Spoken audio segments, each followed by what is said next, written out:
I can tell you, so this is our 9th banquet this year. I've been doing this with F4WM since 2012. Prior to that, I was doing some banquet planning for the Mule Deer Foundation as well as the Rocky Mountain Elk Foundation. These guys flat knocked it out of the park. For their first time doing it, this is a phenomenal event, and my hat's off to them. One more round of applause for those guys, please.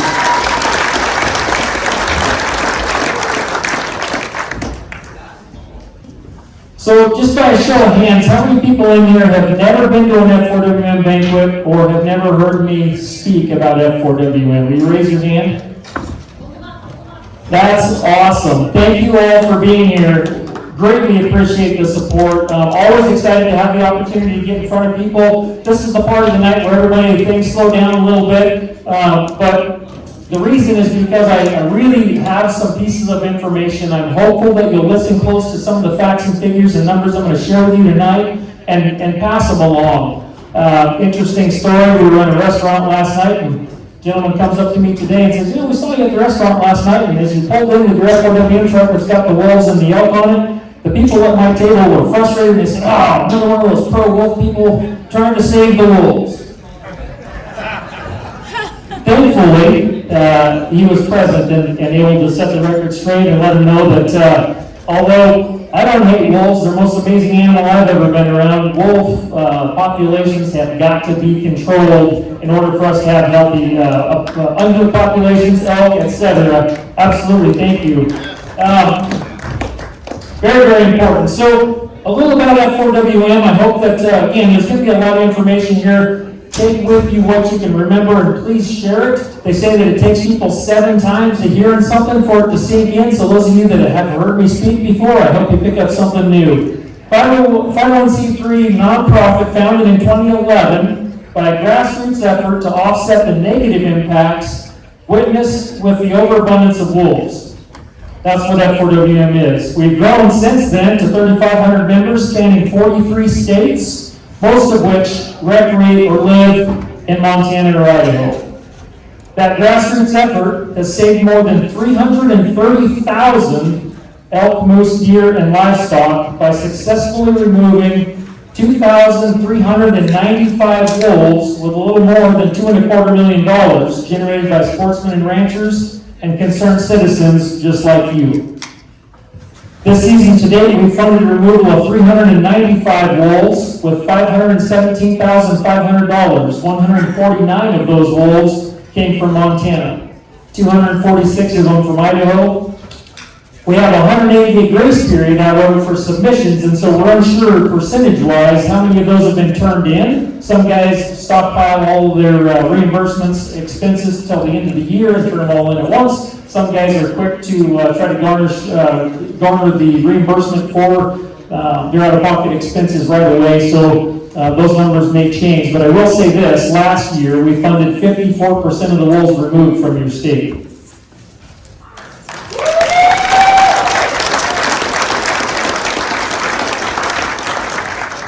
Thank you for the applause. The applause was for effect. That 54%, guys, that's a big deal.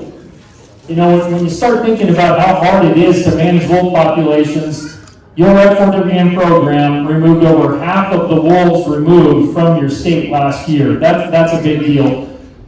In comparison, just to share, since we started in 2011 in Idaho, and we've only been in Montana for 2 years, we actually funded 76% of the wolves taken out of the state of Idaho last year. More than 60% of that $2.25 million was generated by chapter volunteer efforts hosting fundraising banquets exactly like this one. So how do we calculate that? 330,000 deer, elk, moose, and livestock saved. I get that question commonly. So depending on which biologist you talk to, they're going to tell you that a wolf must consume somewhere between 16 and 28 big game animals, elk-sized big game animals, to survive through the year. So we use the number of 20 just to be conservative, and obviously consumption does not include other impacts of wolves, and I'll talk on that here in a second. So we know that it takes 20 annually per wolf for them to thrive, for an average lifespan of 7 years. That's 140 deer, elk, moose, and livestock consumed by wolves just for them to get by and make a living.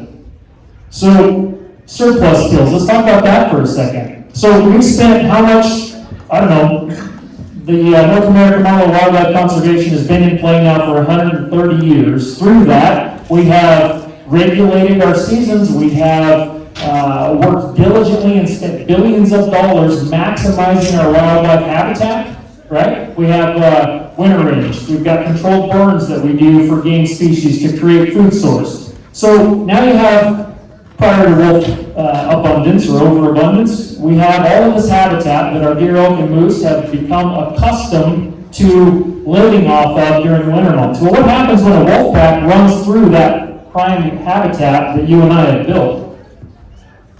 All those animals are displaced.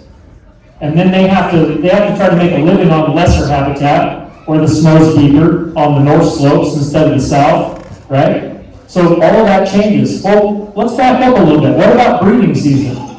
If any of you have ever been out elk hunting and bugled and had a wolf howl or have a wolf come into you, you know how much impact wolves are having on breeding season for elk. You know, there've been all these studies on how much impact there is on wolf predation and stressors on cattle during their breeding and the conception rates there. There's no doubt that wolf pressure has negative impacts on conception rates in elk, moose, and other ungulates. So not only are they interrupting the breeding season, but then let's put 6 feet of snow on the ground, right? All those cow elk are pregnant. What happens when that pack of wolves comes through and pushes all of those cow elk through all of that deep snow off of the prime habitat that you and I have worked so hard to build?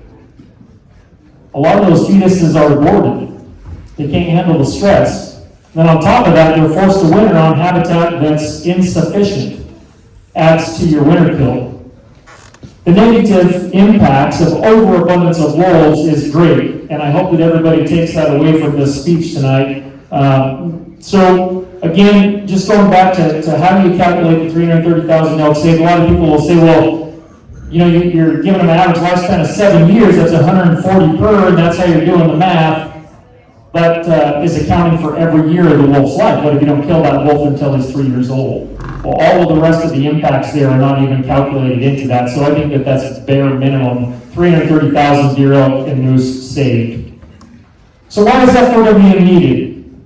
In my opinion, if you guys have taken note of these two maps that are a little bit out of place on each corner here, this map over here tells the majority of the story, in my opinion. A lot of people don't know this, but if you go and look up the 2009 delisting rule, when wolves were delisted, the U.S. Fish and Wildlife Service, in the Federal Register, there's a ton of information in there. In 2021, I went back through and I read a whole ton of it. It shows in that document that they spent 30 years they compiled 30 years of data, all these different studies from all over the country, Canada and Alaska, and they identified that within that, what they call the NRM-DPS, that's that tan shaded area in this map over here, the NRM-DPS, Northern Rocky Mountain Distinct Population Segment Area, they determined we have enough suitable habitat to house 1,100 wolves within that system.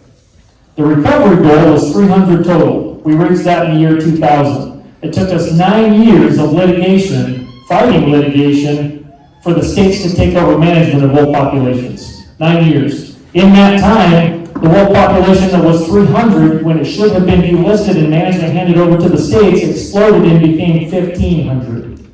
So, in that delisting rule, it states in there that we have a management objective of 1,100 wolves. They stated that wolves shall be managed for more than 1,100 total wolves across the NRM-DPS, with 400 in the state of Montana, 500 in Idaho, 200 to 300 in Wyoming, and they've also included the eastern portion of Washington and Oregon, as well as a section of Utah. So here we are.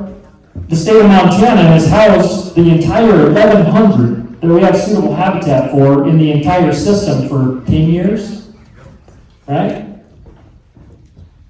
That's the importance of managing our wolf populations. I can share with you, the Idaho Fish and Game Department went back and reviewed all of that as well, and last year they released a brand new wolf management plan that calls for utilizing our reimbursement program as a means to try to reduce Idaho's wolf numbers by 37% annually for 6 straight years in effort to get back to the 500 we were directed to manage for in the first place. That's taken a long relationship building time. We work diligently to build relationships with the game department and have really spent a ton of time striving to maximize sportsmen's ability to harvest wolves within the state of Idaho. Having just expanded into Montana 2 years ago, we are also now working to create those same relationships that we were able to successfully build in Idaho right here in the state of Montana in hopes of maximizing Montana residents' ability to successfully manage wolf populations. During the year 2021, 74,041 wolf tags were sold between Idaho and Montana. 74,041 wolf tags were sold. 411 got it done. Out of 74,041. 42 people took more than 2 wolves, 95% of those guys were trapping. A lot of times people will say, well, gosh, I don't know, I think trapping's barbaric. I typically have a trap up here on the stage that I stick my hand in, and I give part of my speech with that trap on my hand, because a lot of our general public doesn't understand that the traps that we use today to reduce wolf numbers are the very same trap that those wolves were caught with to transport them here in the first place. A lot of people don't know and understand that the traps, the modern day traps that trappers are using here in Montana and in the state of Idaho are the very same traps that biologists are using to capture those animals, put a collar around their neck, and release them and study them. Please go forth with the thought, if you don't like trapping, please go forth with the thought that you will at least look into it, try to learn a little bit about it. Without trapping, ladies and gentlemen, we do not have a mechanism that's going to control wolf numbers. People think that we hunted and trapped wolves out the first time around, and I'm here to tell you that's not what happened. We had full-time state, local, and government employees that did nothing but pursue wolves. We had a hatred of wolves by those who had livestock who were consistently having conflict with wolves. Therefore, those wolves were all shot on sight. Those that didn't hate wolves were afraid of them. And those wolves, too, were shot on sight. And they couldn't get it done. They couldn't control their numbers. That's why they poisoned them. That's how wolves disappeared the first time. So please go forth with the mindset that if you're not excited about the idea of traps, please reach out to the Montana Trappers Association or come visit with me or Levi or James or somebody and learn a little bit more about trapping. It's a lot different than what the most of the general public believes. Hunter success rate is less than 1/4 of 1%, while trappers oftentimes are as high as 35%. That's something that I think is really important to take with you as well. So how does this system work? Well, for a person who doesn't have the time to go out and trap wolves, here in Montana, you got to check your traps every 48 hours. How's a guy supposed to do that if he's got kids in school or a job, right? How do you get out there every 48 hours? There's very few that have the ways, means, and ability, and even fewer that have the knowledge to be successful out there trapping. So for those of us who don't have that opportunity, those of us that have kids in school, church on Sunday, other projects in our lives, this program offers you the opportunity to be part of the solution. It's a way for you to be able to give back to those who are out there successfully helping keep elk on the ground by reducing wolf numbers, successfully reducing livestock conflict. That's what this program does for you. Your $40 membership and your support here goes in the pocket of somebody who's been successful to remove a wolf to reimburse them for their already expended out-of-pocket expenses. Now, for a guy who does have the opportunity to get out of the woods and trap or even hunt wolves, this program, your membership entitles you to that reimbursement of your expenses up to the max allowed within whatever region that you harvest your wolf in. So if you take a look at this other map over here, you'll see that all of regions 1 and 2 right now reimburse at $1,000, $750 per wolf in the rest of the state. Those numbers change every year, especially in Idaho. Something else you'll note there, we hear oftentimes on the news how Idaho's in the heyday of our elk population and our elk hunting. What they don't talk about is how the majority of those elk are being harvested in farmers' fields, and those elk are not coming out of the backcountry anymore. But when you open a cow season that runs from August to February, whereas you used to only have elk season in the backcountry for a couple of weeks out of the year, yeah, your harvest is going to climb. There's no question about that. Not to mention wolf predation, wolf pressure. When these cow elk come out of the backcountry and they drop into the valley in May and June to have their calves, and they know that there's wolves on that hill, the last thing they want to do is take that calf back up the mountain. Now what happens is that cow remains in the valley floor in Farmer Joe's field, where those calves start running through fences, destroying crops, causing all sorts of damage. That you guys are seeing on the other side of your state right now. I've heard people talking about that regularly, how elk there are a problem. Well, I can tell you from my hometown, which is just across the border here, I actually grew up in Sandpoint. I live halfway between Sandpoint and Clark Fork. Those elk drop into the valley and they don't leave. Well, those calves, having never learned they were supposed to go back into the backcountry, never leave the valley. So now to be successful to hunt elk, you have to hunt in Farmer Joe's field or in somebody's backyard or in the river bottom. I don't want to hunt in Farmer Joe's field. My favorite thing in my entire life is climbing a mountain early in the morning while it's still dark, getting to the top, and sitting there and watching the sun come up with elk bugling underneath me. I don't know if any of you have ever experienced it, but if you haven't, you should get in the backcountry. It's like nothing else. Everybody asks me, why is it so important to me? That experience, I want your kids and mine to get to enjoy it. I want our grandkids to get to enjoy it. And if we don't control wolf density, they won't have that opportunity. All of the elk they're going to hunt are going to be in Farmer Joe's field, and that's not something that I want. Let's talk about credibility for a minute. So, I will share this. I already told you that we've reimbursed for 2,395 wolves. We've never missed a payment, not one. There's been a couple times funding got tight over the years, but even when it did get tight, the board members were quick to pull money out of their pockets to make darn sure that we kept our commitments. That's something that I'm really proud of. Idaho Fish and Game support. On that color-coded map over there, you also might note all of those blue units no longer meet elk objectives, largely due to wolf predation. All of the green units have suffered chronic livestock depredation in 4 out of the last 5 years. For that reason, the state of Idaho came on board with us about 5 years ago and started providing what they call Commission Community Challenge Grant funding. I think we're up to $650,000 so far that they have ran through our program over the years, strictly for lethal removal of wolves, to reimburse hunters and trappers for their out-of-pocket expenses in the act of targeting wolves. So each year, we review with our game biologists and the head of our department where they need the most help. Where does the Idaho Fish and Game Department want to see additional wolf harvest based on where we're not meeting elk objectives or where they're having livestock depredation? That's what that map depicts. Every single year we meet with them and we establish what the rates are going to be. That also obviously is controlled by funding. How much money do we have available? How much money were our volunteer chapters able to raise throughout the year? That's where you guys come into play. In the state of Idaho, we were awarded $200,000 2 days ago. I sat in a commission meeting where we were awarded $200,000 as matching funds to help us boost our reimbursement rates in livestock zones in the state of Idaho to $2,000 per wolf removed.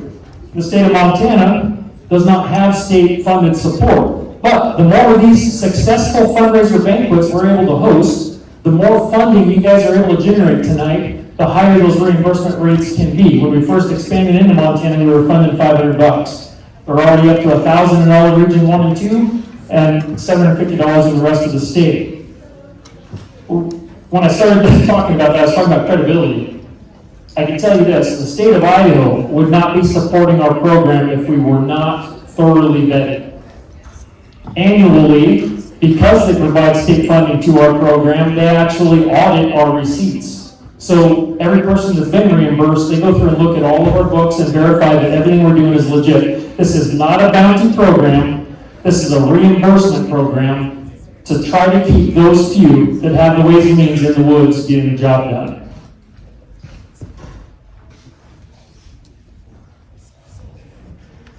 So, what would happen if the program didn't exist? tell you that in the state of Idaho, the Idaho Wolf Depredation Control Board averages $9,000 for every wolf they remove. So if sportsmen weren't voluntarily going out, not only raising the money at events like this, but going out and doing the work to reduce those wolf numbers, the state would be charged with removing a lot of those wolves that we have removed.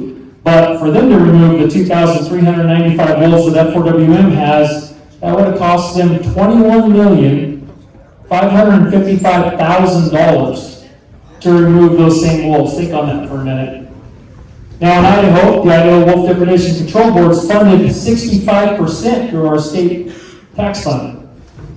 65% of that, $21.5 million. You all are making an impact. We attend almost all of our Idaho Fish and Game Commission meetings and FWP Commission meetings to ensure that you members have a voice representing you on decisions that impact your ability to harvest wolves. That's something that I'm very proud of. I want to work a little more diligently to make sure that I'm at all these commission meetings here. A lot of people say, oh, well, they're not going to listen to you anyway, and I can guarantee you I had that same belief when I started working with the Idaho Fish and Game Department back in 2011. If you had told me back then that I'd be accepting qualification for $200,000 in funding directly from our game department, in today's world, I'd have told you you're crazy. But we've learned, we've built a system, we've built relationships, we've learned to unite sportsman groups with ag industry leadership, we've learned to set our differences aside on the things that we can't agree on and focus on those that we do. And that's another challenge that I have for you tonight. In the world that we're living in, ladies and gentlemen, the phrase united we stand, divided we fall has never held more meaning. And I hope you're paying attention, because that's really, really important. As sportsmen, when we interact with one another, oftentimes we're nitpicky, right? We poke fun at each other. So there's guys that believe that if you don't shoot 1,000 yards, you don't know how to hunt. There's other guys that say if you shoot more than 100 yards, you don't know how to hunt. There's guys that love bird dogs and want nothing more than just run their bird dog. Other guys just want to be in that same ground trapping. But when they run into each other in the backcountry, conversation doesn't always go so well, right? Houndsmen, same situation. Hate to say it, but I picked up a couple of hound dogs in my wolf tracks. One of which happened to be my boss who I guided for. And he was a little fired up about it at first until I showed him that you could easily release your dog from that trap without him being injured. The dog was back running bears the very next day, no worse for wear. The following week I picked up 2 wolves in that same set. So my challenge is this: when you guys are interacting with one another, let's stop bickering, let's stop poking at each other, let's set those differences aside and let's focus on what we all have in common. Because if you focus on what we have in common, what affects all of us, we can create positive change. We've accomplished that by creating the most liberal wolf harvest seasons on the continent outside of Wyoming's predator zone, where they have very little wolf habitat. Very, very proud of that. When we walk into the Fish and Game Commission meeting, and we have the Director of Government Affairs for Idaho Farm Bureau with us, and he gets up there with me and he says, I'm here representing 180,000 Idaho families. That's a lot more impact than me stepping up there and saying we've got 3,500 members, right? We've got to unite our voice, and I need your guys' help with that. So something else that we do, we also work to educate folks, those who want to get out and help with the problem, those that do have time, but maybe don't have the knowledge or the skill set. So for that reason, we put on educational events. We've got an event coming up July 19th, 20th, and 21st, just outside of Coeur d'Alene, Idaho, just off the Coeur d'Alene Lake there, where we're going to be bringing in a dozen of our top producing wolfers out of our program to do 2-hour block seminars teaching anybody who's interested, who's a member of F4WM, how to be successful hunting and trapping wolves. We did that last year, and I can tell you, I learned more personally in that weekend, having already trapped 40 wolves, than I did in 5 years in the field. If you have the opportunity, look it up. You can sign up online. Please join us. We'd love to have you. In my opinion, those wolfers are the real heroes of wildlife conservation. Not to be confused with preservationists, and I won't go too deep in the weeds on that, but if you don't know the difference, when you hear the headline, conservation group sues the state of Montana for properly managing our predators, there is not a conservation group in the world that would ever sue their state for properly managing their wildlife. That's a preservation extremist group, and they've hijacked our title. I'm a conservationist, hunters are conservationists, loggers are conservationists, miners are conservationists. Conservation means wise use without abuse, preservation means no use at all. Please keep that in mind when you read the headlines and call them out on it. I get so frustrated when I open up a paper or see something on social media. Conservation group sues. Those are not conservationists. They don't know the meaning of the word. With that, if you've ever taken a wolf in your lifetime, please come up here in the front of the room and line up in front of the stage. If you've ever harvested a wolf, hunting, trapping, what have you, please join us up here on the front.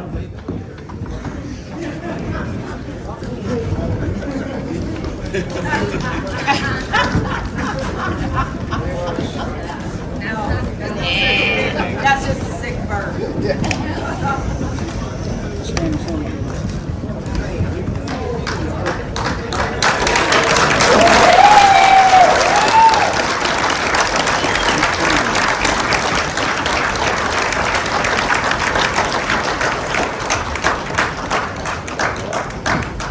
Wow. So I've got to tell you guys, I hope that you feel very blessed because in much larger banquets, our Sandpipe banquet sells out of 630 people every year. We don't have this many people stand in front of us when we ask how many people have harvested wolves. Please give these folks a round of applause.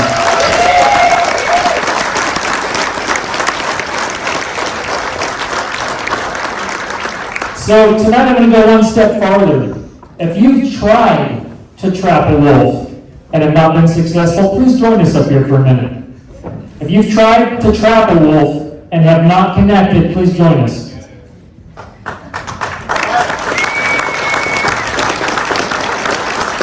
Don't be shy, get out of your chair. We're going to make it worth your while. Folks, this is your army. These are the guys out there getting it done.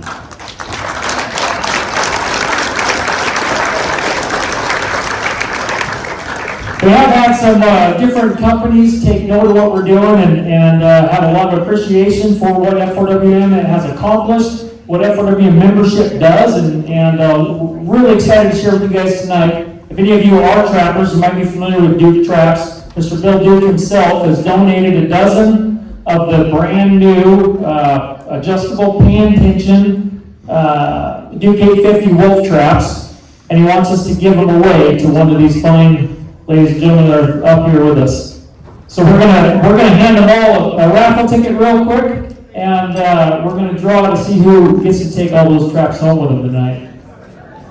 I've personally gone to No BS traps, the No BS Wolf Extreme trap. Kendall Obermeyer makes that trap, and he has blessed everybody who's a member of F4WM with a discount. If you go online to Kendall's website and you call them up and say, I'm a member of F4WM, I'd like to buy some wolf traps, he'll give you, I think it's 10 or 15% off everything that you buy there. We also have modified TS85. So the maker of that trap, and I should have written that down on my paper here and I don't have it here, but the maker of the TS85 actually donated 2 traps to this banquet. He has started modifying them himself. There's 2 traps on the silent auction back there made by him. I've caught numbers of wolves in that trap. Absolutely amazing trap as well. This new Dude trap, I will tell you this. A lot of those other traps are running about $78 a piece by the time you put chain on them and get one in the ground. I personally am running about 120 traps. If you do the math, it's expensive. I can tell you that. 50s, however, I will say, I think they're 35 to 38 bucks. 340 or something? What was it? 375 a dozen. 375 a dozen. So crunch the number on that. It's a whole lot easier for a guy to get 50 traps and get in the woods and get serious. All set? And the winner is 249309. Yes, you. No, it ain't. Yes, it is. It's not. Put your glasses on. Come on. 249309. Duke sponsors me, So I'm going to give them to somebody. I know a trapper that needs some Want me to traps. draw another? No, I got somebody I'm going to give them to. Copy, all right. Paul's got somebody picked out. He's the one that actually garnered that donation, and he's sponsored by Duke, and he's going to give those to somebody in need of it. Folks, thank you very much. If any of you guys up here have trapped 20 wolves or more, stay up here. The rest of you go have a seat. 20 wolves or more. Yeah. I don't like this game. Yeah. Robert, you can't get away from us yet. For me that first time. So I wanted to call that out, folks, not to diminish the efforts of all of the rest of those folks who were up here, but it's important that you understand how difficult a task wolf management is. These guys are flat getting the job done. Please give them a round of applause.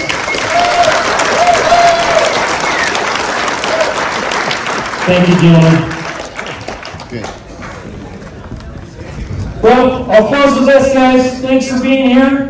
Please open your hearts to our ungulate populations. It's important that everybody comes to understand wolves are not the only animal that matters, right? Open your wallets up to help us control wolf populations. Let's have a little fun while we raise some money for true wildlife conservation. Thank you for being here.